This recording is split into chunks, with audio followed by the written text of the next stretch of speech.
الحمد لله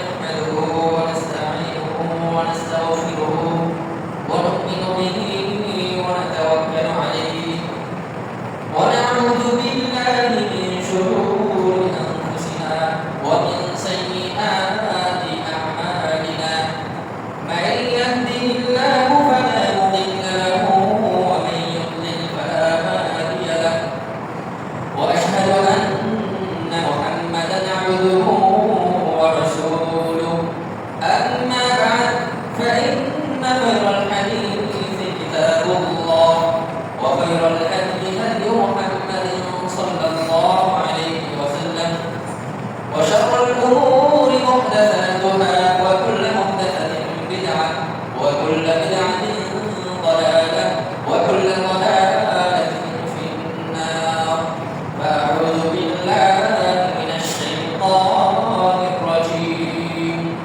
بسم الله الرحمن الرحيم قاف والقرآن المجيد بل عجبوا أن جاءهم منذر منهم فقال الكافرون هذا شيء عجيب أإذا متنا وكنا ترابا ذلك رجع بعيد قد علمنا ما تنقص الأرض منهم وعندنا كتاب حفيظ بل كذبوا بالحق لما جاءهم فهم في أمر مريج وقال تعالى يا أيها الذين آمنوا اتقوا الله حق تقاته ولا تموتن إلا وأنتم مسلمون وقال تعالى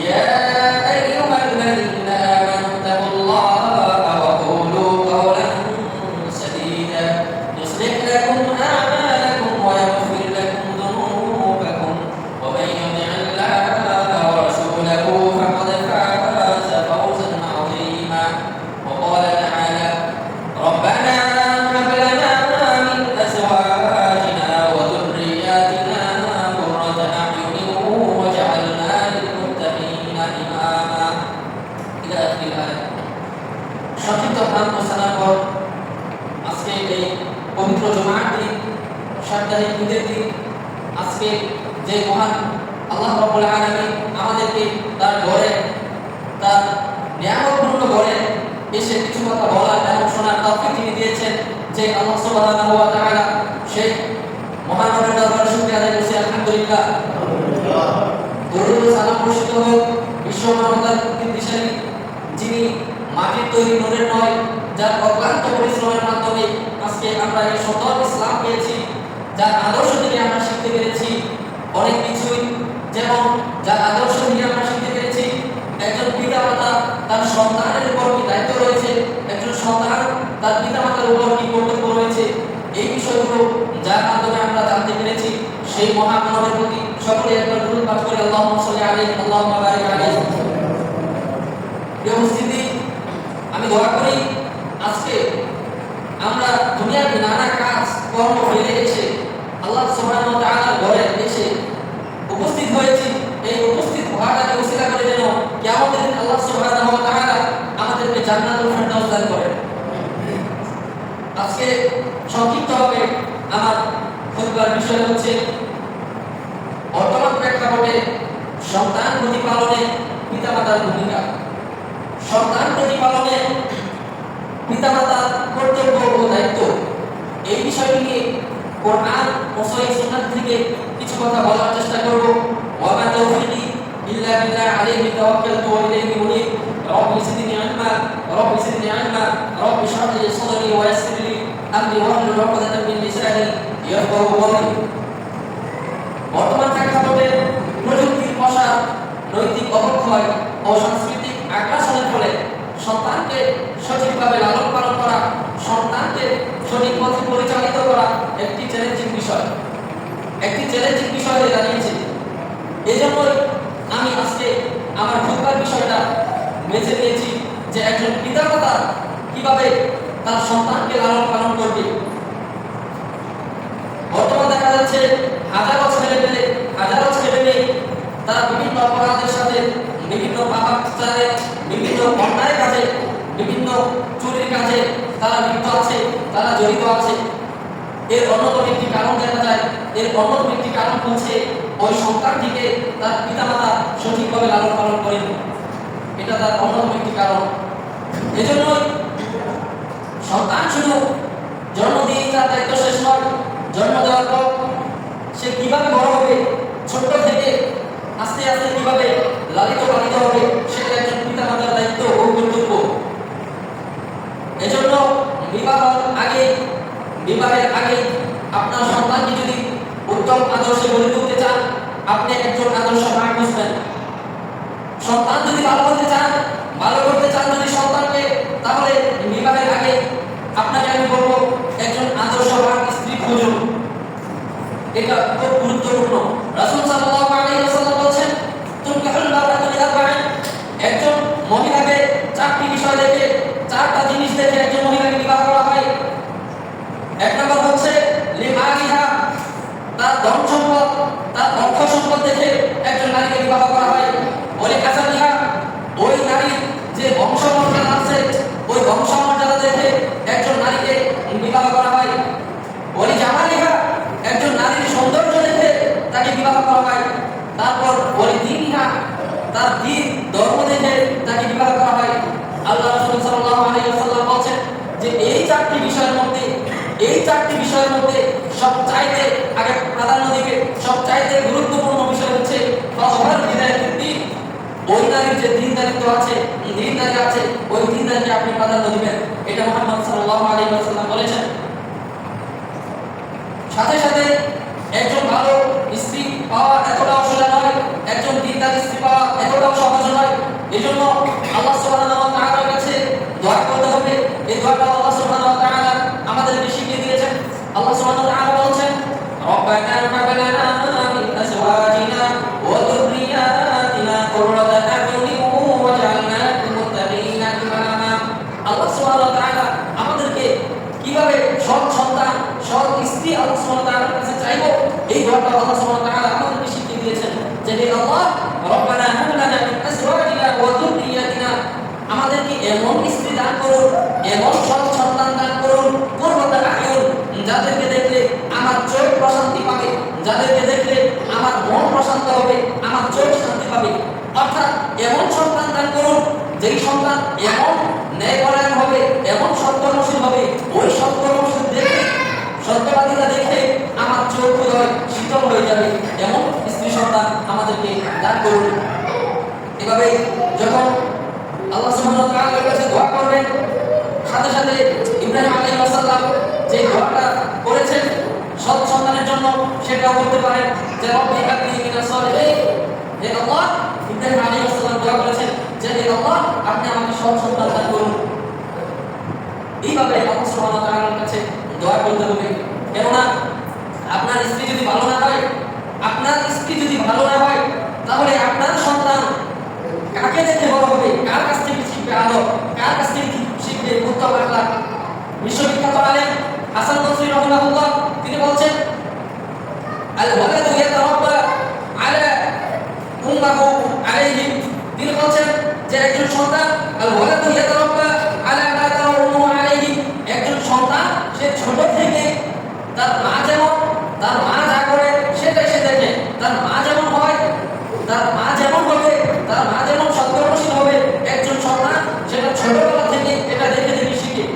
এজন্য বিবাহ আগে ভালো স্ত্রী খুঁজবেন, দিনদার স্ত্রী খুঁজবেন।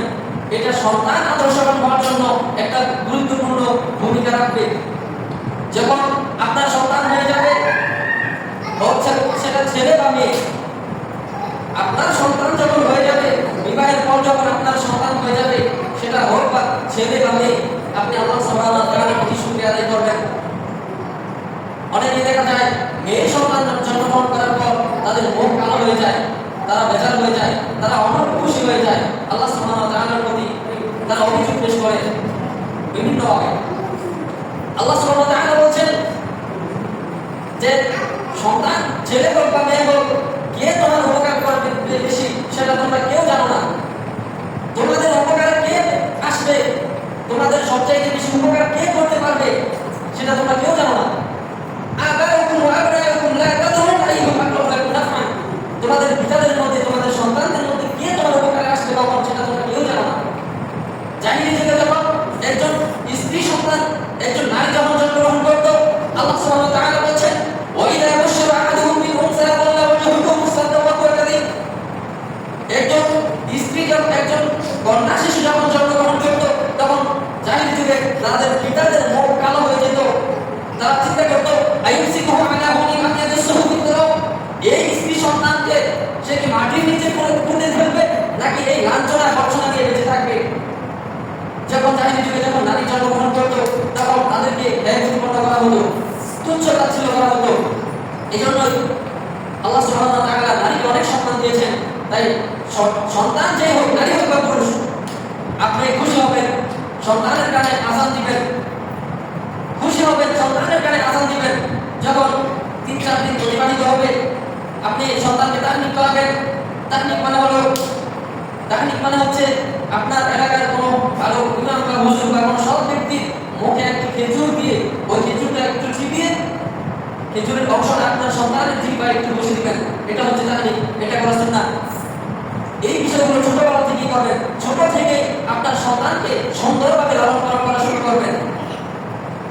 যখন 7 দিন হবে তখন আপনার সন্তানের জন্য যদি ছেলে হয় 2টা বকরি কুরবানি দিবেন, 2টা বকরি জবাই করবেন, আর যদি মেয়ে হয় 1টি বকরি আপনি জবাই করবেন।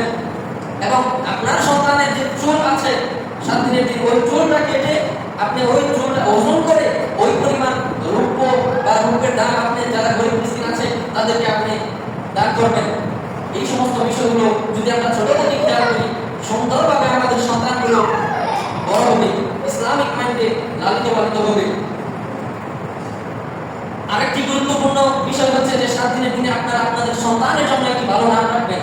যদি ভালো নাম আপনারা না রাখতে পারেন, না জানেন, তাহলে কোনো আলেম বা ভালো হুজুরের কাছে আপনারা জিজ্ঞেস করবেন যে আপনি আমার সন্তানকে ভালো নাম দেন। কেননা এই নাম এতটাই গুরুত্বপূর্ণ। আল্লাহ রাসূল সাল্লাল্লাহু আলাইহি ওয়াসাল্লাম বলেছেন ইন্নাকুম তুদআউনা ইয়াওমাল কিয়ামাতি বিআসমাইকুম ওয়া আসমাই আবাইকুম ফাহসিনু আসমাআকুম, নিশ্চয় কঠিন কিয়ামতের দিন তোমাদের নাম ধরে এবং তোমাদের পিতাদের নাম ধরে কিয়ামতের দিন ডাকা হবে। অতএব ফাহসিনু আসমাআকুম, তোমাদের সন্তানদের নামগুলো সুন্দর করো। এভাবে আপনি আস্তে আস্তে আপনার সন্তানকে লালন পালন করবেন। আরেকটি গুরুত্বপূর্ণ বিষয় হচ্ছে আপনার সন্তানকে আপনি 2 বছর দুধ পান করাবেন। 2 বছর মায়ের বুকে দুধ পান করতে হবে। আল্লাহ সুবহানাহু ওয়া তাআলা বলেন ওয়াল ওয়ালিদাতু ইউরদি'না আওলাদাহুন্না হাওলাইনি কামিলাইনি লিমান আরাদা আন ইউতিম্মা আর-রাদা'a, যারা মায়েরা রয়েছে, যারা স্ত্রীরা রয়েছে, তাদের সন্তানকে যেন তারা 2 বছর দুধ পান করায়। এটা একটা বাচ্চার হক, একটা বাচ্চার অধিকার যে তাকে 2 বছর দুধ পান করানো হবে। বর্তমান সময়ে তাদের বডি ফিটনেস ঠিক রাখার জন্য, তাদের বডিকে ভালো রাখার জন্য, ফিটনেস যেন নষ্ট না হয়ে যায়, এই জন্য অনেকে দোকান থেকে কিনা বিভিন্ন রকমের ল্যাকটোজেন গাঢ় এই সমস্ত প্যাকেটের দুধ খাওয়ায় না। এটা সন্তানকে 2 বছর দুধ পান করাবে, এটা সন্তানের হক, সন্তানের অধিকার। এটা আল্লাহ সুবহানাহু ওয়া তাআলার আদেশ, এর মধ্যে কল্যাণ রয়েছে। এভাবে আপনি সন্তানকে আস্তে আস্তে বড় করবেন, সন্তানকে মায়ের বুকে দুধ পান করাবেন। বিভিন্ন সময় ওই সন্তানকে ছোট ছোট দোয়াগুলো শিক্ষা দিবেন। ঘুমের সময়, খাবারের সময়, দুধ পান করানোর সময় আপনি ওই শিশুটির কানে দোয়াগুলো পড়বেন। ওই ছোট্ট শিশুটিকে আপনি যে দোয়াগুলো শিখাবেন, ছোট্ট থেকেই তারা যে দোয়াগুলো শিখবে তারা ভবিষ্যতে এগুলো ভুলবে না। আপনাদের সাথে যারা বাচ্চারা এসেছে তাদেরকে একটু আপনারা সামনে রাখেন, আমরা চেষ্টা করছি সকলে একটু যাদের সাথে বাচ্চারা রয়েছে আপনারা সামনে রাখেন আপনাদের বাচ্চাদেরকে, যেন বেশি নড়াচড়া না করে। বাচ্চা নিয়ে আসলে সমস্যা নেই, দোষ নেই, অবশ্যই বাচ্চা নিয়ে আসবেন মসজিদে, দুষ্টান করলেও নিয়ে আসবেন। আমি বলছিলাম যে ছোট ছোট দোয়াগুলো যে আপনি শিক্ষা দিবেন, ওই ছোট থেকে যে দোয়াটা শিখবে সারা জীবন এই দোয়াগুলো পড়বে, সারা জীবন ওই দোয়াগুলো পড়বে। আর আপনার এই পার্সেন্টেজ ওই দোয়া করে যতটুকু সওয়াব অর্জন করবে, আপনি যে শিক্ষা দিবেন ছোটবেলায়, আপনি সারা জীবন এই দোয়াগুলো পাবেন। দোয়ার যে ফজিলতগুলো আছে, সওয়াবগুলো আছে, সেগুলো পাবেন। সন্তানকে পর্যাপ্ত সময় দিতে হবে। এখন দেখা যায় যে সন্তানকে লালন পালন করা একটু কষ্ট থেকে পিতামাতারা একটু ফ্রি থাকার জন্য, নিজেকে একটু ফ্রি রাখার জন্য, নিজের একটু আরাম আয়েশ করার জন্য সন্তানের হাতে ফোন দিয়ে দেয়। না, সন্তানের হাতে ফোন দিবেন না, সন্তানকে আপনি নিজে সময় দিবেন।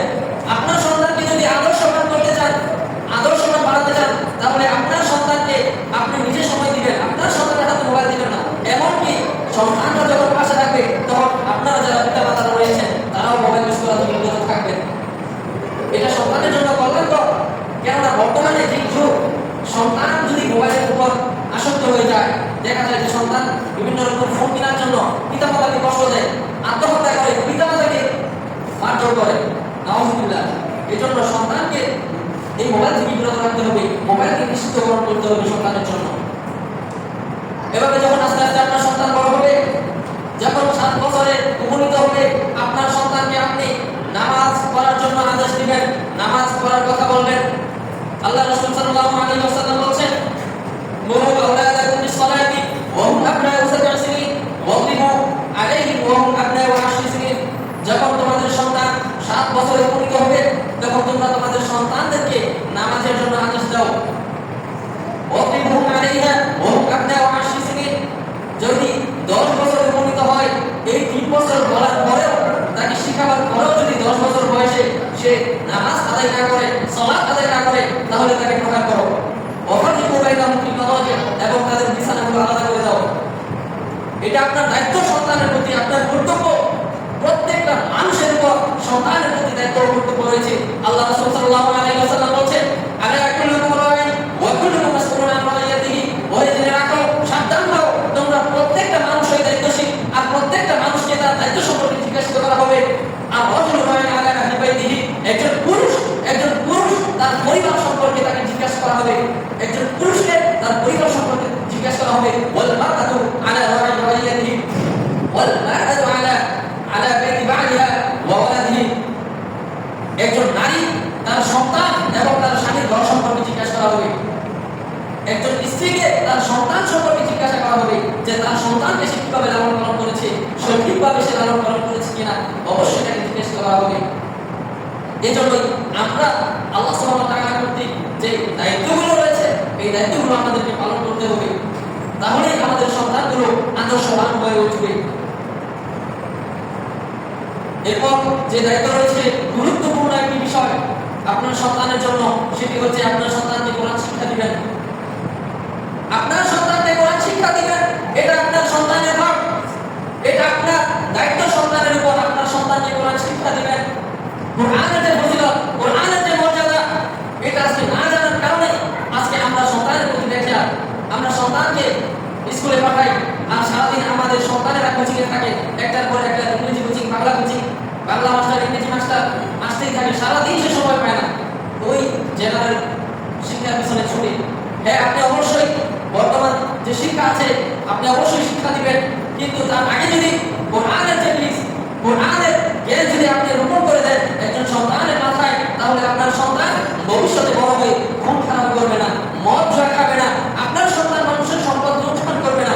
আমাদের সন্তানকে যদি আমরা কোরআন শিক্ষা দিতাম, কোরআনের আলোয় আলোকিত করার চেষ্টা করতাম, যার তাহলে যে খুনি মানুষকে অন্যায়ভাবে খুন করে সে জানতে পারতো যে আল্লাহ সুবহানাহু ওয়া তাআলা বলেছেন, মান কাতালা নাফসান বিগাইরি নাফসিন আও ফাসাদিন আও ফাকান্নামা কাতালা নাস জামিআ। আল্লাহ সুবহানাহু ওয়া তাআলা বলেছেন, যে ব্যক্তি অন্যায়ভাবে একজনকে খুন করলো অথবা জমিনে ফিতনা ফাসাদ সৃষ্টি করলো, সে যেন সারা দুনিয়ার মানুষকে, সমস্ত মানুষকে খুন করলো। যে ডাকাত মানুষকে আঘাত করে, মানুষের সম্পদ অন্যায়ভাবে লুটে নেয়, সে জানতে পারতো যে আল্লাহ সুবহানাহু ওয়া তাআলা বলেছেন যে আন নাফসা বিনাফসি ওয়াল আইনা বিল আইনি ওয়াল আনফা বিল আনফি। একজন ডাকাত সে জানতো যে আল্লাহ সুবহানাহু ওয়া তাআলা বলেছেন, কোরআনে এই বিধান দিয়েছেন যে তার জীবনের বদলে তাকে জীবন দিতে হবে, তার চোখের বদলে তাকে চোখ দিতে হবে, তার হাতের বদলে তাকে হাত দিতে হবে, তার নাকের বদলে তাকে নাক দিতে হবে। তাহলে একজন মানুষ, একজন ডাকাত মানুষকে আঘাত করতে পারতো না। একজন চোর যে মানুষের সম্পদ অন্যায়ভাবে চুরি করে, লুণ্ঠন করে, লুটে নেয়, সে জানতো যে আল্লাহ সুবহানাহু ওয়া তাআলা বলেছেন ওয়াসারিকু ওয়াসারিকাতু ফাকতাউ আইদিয়াহুমা জাযাআন বিমা কাসাবা নাকালাম মিনাল্লাহ, যে একজন চোর আর চোরটির হাত তোমরা কেটে দাও। এই বিষয়গুলো তারা জানতো, ফলে চুরি করা থেকে, মানুষের সম্পদ অন্যায়ভাবে লুণ্ঠন করা থেকে বিরত থাকতো। এমনিতে দেখছি যে এটা চুরি হচ্ছে, সেটা রাস্তা থেকে ছিনতাই করে নিচ্ছে, তার মুখের মোটরসাইকেল সে নিচ্ছে, লুটে নিচ্ছে, চুরি করে নিচ্ছে। এই কোরআনের আয়াতগুলো যদি তাদের মাথায় রোপণ করে দিতেন আপনি ছোটবেলায়, তাহলে আজকে সমাজ যদি কোরআন দ্বারা পরিচালিত হতো, তাহলে এই অন্যায় পাপাচার কাছ থেকে মানুষ বিরত থাকতো। যে ধর্ষণকারী, যে মানুষ অন্যায়ভাবে একজন নারীকে ধর্ষণ করে, সে জানতো যে আল্লাহ সুবহানাহু ওয়া তাআলা বিধান দিয়েছেন যে আযানি ওয়াসানি ফাজলিদুহুল্লাহ ওয়াহিদিন মিনকুমা মিআতা জালদা। একজন জিনাকারী নারী এবং পুরুষকে তোমরা 100টি বেত্রাঘাত করে তোমাদের দেশ থেকে 1 বছরের জন্য বিদায় করে দাও। এই দর্শনের ভয়াবহতা সম্পর্কে সে জানতো। ফলে এই সমস্ত সমাজে যে অন্যায়, অত্যাচার, পাপাচার, জুলুম, অবিচার হচ্ছে, সেগুলো থেকে মানুষ আজকে বিরত থাকতো যদি আপনি আপনার সন্তানকে কোরআন শিক্ষা দিতেন। আজকে আপনার কোরআন শিক্ষা না দেওয়ার কারণে এর জন্য আমরাই দায়ী। এজন্য আমাদের সন্তানকে কোরআন শিক্ষা দেওয়া ফরজ। আমাদের সমাজকে যদি, আমাদের দেশকে যদি, আমাদের পরিবারকে যদি সুন্দর করতে চাই, তাহলে কোরআন শিক্ষার কোনো বিকল্প নাই।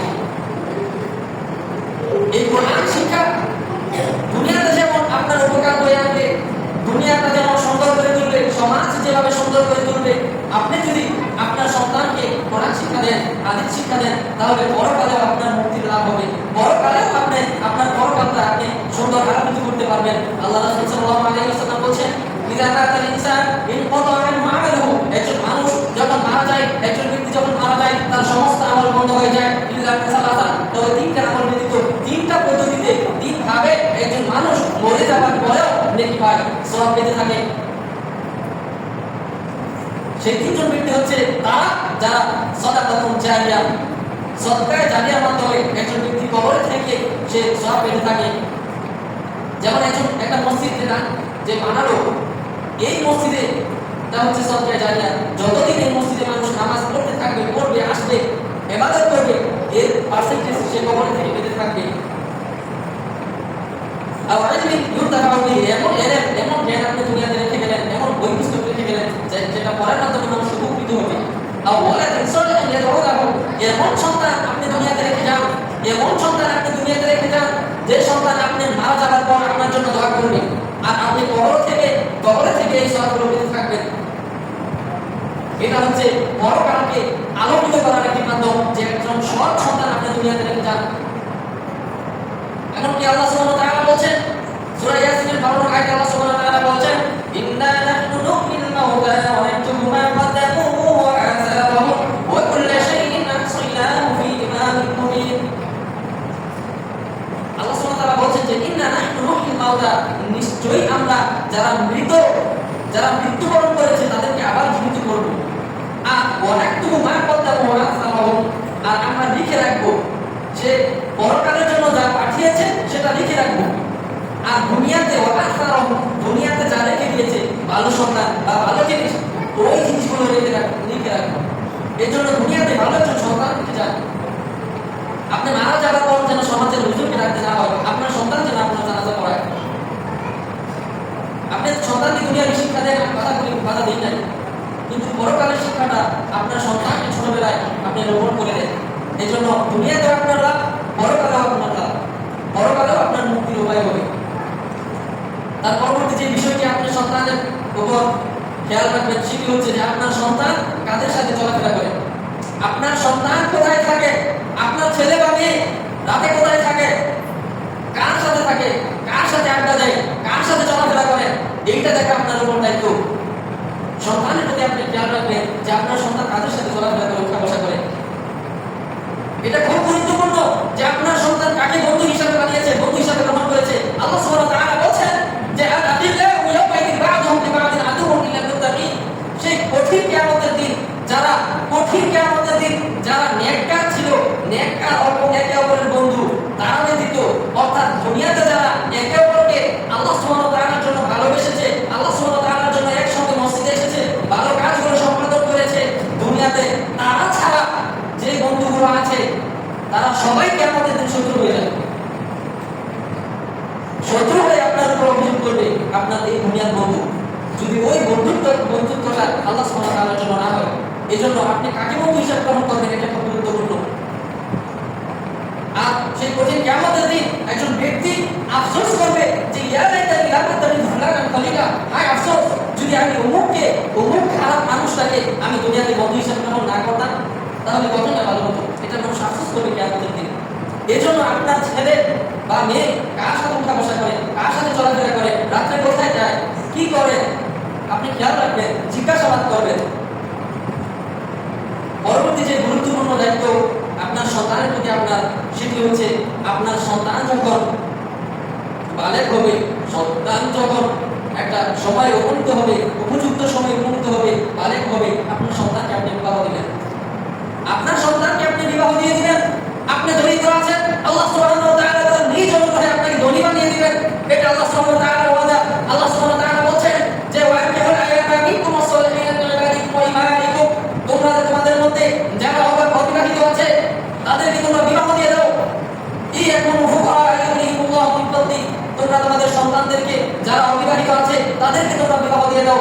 যদি তোমরা রিজিকের ভয় করো, যদি টাকা পয়সার ভয় করো, তোমরা ভয় করিও না। আল্লাহ সুবহানাহু ওয়া তাআলা বলেন, ওয়াদা দিচ্ছেন যে ইয়াকুনু ফুকারা ইউনিল্লাহু মিন ফাদলি, যদি তোমরা গরীব হয়ে থাকো, দরিদ্র হয়ে থাকো, আল্লাহ সুবহানাহু ওয়া তাআলা তার নিজ অনুগ্রহে তোমাদেরকে ধনী বানিয়ে দিবেন। এই কথা বলার পরেও আল্লাহ সুবহানাহু ওয়া তাআলা এই এত সুন্দর কথা বলার পরেও, এত বড় সুন্দরভাবে আশ্বাস দেওয়ার পরেও আমরা সন্তানকে আমরা বুঝতেছি, দেখতেছি যে আমাদের সন্তান বিবাহের বয়স হয়েছে, কিন্তু আমরা বিবাহ দিচ্ছি না, যে সন্তানের কোনো কামাই করে না, সন্তান নিজ পায়ে দাঁড়ায় নাই, এই চিন্তা করে আমরা সন্তানকে বিবাহ দিই না। আল্লাহ রাসূল সাল্লাল্লাহু আলাইহি ওয়াসাল্লাম বলেছেন, সালাসাতুল হাক্কুন আলাল্লাহি আউনুহুম, এমন তিনজন ব্যক্তি আছে যাদেরকে সাহায্য করা, যাদেরকে সহযোগিতা করা আল্লাহ সুবহানাহু ওয়া তাআলা প্রতি নিশ্চিত যে আল্লাহ সুবহানাহু ওয়া তাআলা তিনজন ব্যক্তিকে সাহায্য করবেন। অবশ্যই আল্লাহ সুবহানাহু ওয়া তাআলা তিনজন ব্যক্তিকে সাহায্য করবেন। তাদের মধ্যে একজন হচ্ছে আল মুজাহিদ ফি সাবিলিল্লাহ, যে ব্যক্তি আল্লাহর রাস্তায় মুজাহিদ জিহাদ করে, সে ব্যক্তিকে আল্লাহ সুবহানাহু ওয়া তাআলা তাকে সাহায্য করা, আল্লাহ সুবহানাহু ওয়া তাআলা অবশ্যই তাকে সাহায্য করবেন, নিশ্চিত সাহায্য করবেন। আল্লাহ রাসূল সাল্লাল্লাহু আলাইহি ওয়াসাল্লাম বলেন, ওয়া মুকাতিবিন ইউরিদুল আদা, একজন চুক্তিবদ্ধ দাস যে চুক্তির মাধ্যমে নির্দিষ্ট একটি টাকা দিয়ে সে মুক্তি পেতে চায়, এমন দাসকে আল্লাহ সুবহানাহু ওয়া তাআলা সাহায্য করা, আল্লাহ সুবহানাহু ওয়া তাআলা সাহায্য করবেন। গুরুত্বপূর্ণ তিন নাম্বার ব্যক্তি হচ্ছে সেই যে ব্যক্তি ওয়া মুতাযাওয়িজুন ইউরিদুল আফাফা, এমন ব্যক্তিকে আল্লাহ সুবহানাহু ওয়া তাআলার প্রতি আল্লাহ সুবহানাহু ওয়া তাআলার সাহায্য আবশ্যক, এমন ব্যক্তির উপর যে ব্যক্তি বিবাহের মাধ্যমে সে পবিত্র থাকতে চায়, যে ব্যক্তি বিবাহ করার মাধ্যমে সমস্ত অন্যায় অত্যাচার পাপাচার কাজ থেকে যে ব্যক্তি বিরত থাকতে চায়, নিজের জীবনকে সুন্দর করতে চায়, নিজেকে পবিত্র রাখতে চায়, হারাম রিলেশনশিপ থেকে যে ব্যক্তি বাঁচতে চায় আর বাঁচার জন্য যে ব্যক্তি বিবাহ করে, সে ব্যক্তিকে সাহায্য করা, সে ব্যক্তিকে হেল্প করা আল্লাহ সুবহানাহু ওয়া তাআলার প্রতি আবশ্যক। অর্থাৎ আল্লাহ সুবহানাহু ওয়া তাআলা হেল্প করবেন, সাহায্য করবেন, এটা আল্লাহ রাসূল সাল্লাল্লাহু আলাইহি ওয়াসাল্লাম বলেছেন। এজন্য সন্তান যদি বড় হয়ে যায়, সন্তান যদি বালেগ হয়, তাহলে আপনি আপনাদের সন্তানদেরকে বিবাহ দিয়ে দিবেন। আল্লাহ রাসূল সাল্লাল্লাহু আলাইহি ওয়াসাল্লাম বলেছেন, যদি আপনাদের সন্তানদেরকে আপনি বিবাহ না দেন তাহলে কি হতে পারে? আল্লাহ রাসূল সাল্লাল্লাহু আলাইহি ওয়াসাল্লাম বলেছেন, ইযা বালাগা আওলাদুকুম আন-নিকাহ ফাযাওwijuhu ফাইন লাম তাফআলু ওয়াল ফিতনা ওয়া ফাসাদুন কাবীর ফাইন লাম তাফআলু আসাবাহুমুল ফিতনা ওয়াল ফাসাদুন কাবীর। যখন তোমাদের সন্তানরা বালেগ হবে, বিবাহ করার বয়স হবে, তখন তোমরা তোমাদের সন্তানদেরকে বিবাহ দিয়ে দাও। ফাইন লাম তাফআলু, যদি তোমরা তোমাদের সন্তানদেরকে বিবাহ না দাও, আসাবাহুমুল ফিতনা ওয়া ফাসাদুন কাবীর, তাহলে তাদেরকে ফিতনা পেয়ে বসবে এবং সমাজ বা পরিবার, রাষ্ট্র ফিতনা ফাসাদে পড়ে যাবে। এটা আল্লাহ রাসূল সাল্লাল্লাহু আলাইহি ওয়াসাল্লামের বাণী 1450 বছর আগে। আর এই বাণী, এই কথা এখন বাস্তবায়ন হচ্ছে। সন্তানদেরকে বিবাহ দেওয়া হচ্ছে না সঠিক সময়, আর বিবাহ না দেওয়ার মাধ্যমে দর্শন, খুন, হত্যা হচ্ছে তো হচ্ছে, একের পর এক নিউজ। যেই দুইটা কারণে সমাজে অন্যায় অত্যাচার সবচাইতে বেশি হয়, সেই দুইটা কারণ হচ্ছে, এক পেটের দায়ে ক্ষুধার কারণে, দুই তার জৈবিক চাহিদার কারণে। সমাজে যে পাপাচারগুলো হয়, অন্যায় কাজগুলো হয়, কি কি হয় খেয়াল করেন। ওই এর সমস্ত পাপের মূলে এই দুইটা আছে। এই দুইটা, একটা হচ্ছে তার পেটের দায়ে সে চুরি করে, ডাকাতি করে, সম্পদ লুণ্ঠন করে, আরেকটি হচ্ছে জৈবিক চাহিদার জন্য সে পাপাচার কাজে লিপ্ত হয়। আল্লাহ রাসূল সাল্লাল্লাহু আলাইহি ওয়াসাল্লাম বলেন যে ইযা তাযাওয়াজা আল-আবদু ফাকাদ ইসতাকমালা নিসফাত-দীন ফালইয়াত্তাকিল্লাহ ফি নিসফিল বাকি। একজন ব্যক্তি যখন, কোন বান্দা যখন বিবাহ করলো, ফাকাদ ইসতাকমালা নিসফাত-দীন, তার দিনের অর্ধেকটা পরিপূর্ণ হলো, তার অর্ধেক দিন পূর্ণ হলো। ফাকাদ ইসতাকমালা ফালইয়াত্তাকিল্লাহ ফি নিসফিল বাকি, আর বাকি অর্ধেক দিনের ক্ষেত্রে যেন সে আল্লাহ সুবহানাহু ওয়া তাআলাকে ভয় পায়। এর মানে হচ্ছে, যদি একজন বান্দা বিবাহ করে, কেউ যদি বিবাহ করে, তার মাধ্যমে খারাপ নজর থেকে বেঁচে যাওয়া, খারাপ কাজ থেকে, দর্শন থেকে, খারাপ রিলেশনশিপ থেকে, এই সমস্ত পাপ কাজ থেকে যখন বিরত থাকবে, তাহলে এইভাবে তার দিনটা অর্ধেক পূর্ণ হবে। আর ফালইয়াত্তাকিল্লাহ ফি নিসফিল বাকি, আর বাকি অর্ধেক দিনের জন্য আল্লাহ সুবহানাহু ওয়া তাআলাকে ভয় করতে হবে, নামাজ, রোজা, হজ, সিয়ামগুলো পালন করতে হবে ঠিকভাবে, এভাবে আল্লাহ সুবহানাহু ওয়া তাআলাকে ভয় করতে হবে। এজন্য আমি বলবো যে আপনাদের সন্তানের প্রতি আপনাদের দায়িত্ব ও কর্তব্য হচ্ছে সঠিক সময় বিবাহ দিয়ে দিবেন। আপনার সন্তানকে আপনি মোটর সাইকেল কিনে দিতে পারেন 4-5 লাখ টাকা দিয়ে, ফোন, স্মার্টফোন কিনে দিতে পারেন, অনেক দামি, কিন্তু আপনার সন্তানকে যখন বিবাহের কথা বলেন, কেউ বলে তখন বলে যে আমার সন্তান তার নিজ পায়ে দাঁড়ায় নাই। আপনার সন্তানকে যে মোটরসাইকেলে একটার পরে একটা অ্যাক্সিডেন্ট করে সন্তান মারা যাচ্ছে, ওই টাকা দিয়ে যদি আপনার সন্তানকে আপনি বিবাহ দিতেন তাহলে তার জীবনটা সুন্দর হতো। স্মার্টফোন এত দামি যদি না কিনে দিয়ে তাকে ওই টাকা দিয়ে বিবাহ দিতেন তাহলে তার জীবনটা সুন্দর হতো, সমাজটা সুন্দর হতো, বিভিন্ন অন্যায় অত্যাচার কাছ থেকে পাপাচার থেকে এই সমাজটা সুন্দর থাকতো। আপনি সেটা করেন নাই। আপনার সন্তানের প্রতি আপনি পরিপূর্ণভাবে দায়িত্ব পালন করেন নাই, এর জন্য এই সমাজের এই দুরবস্থা।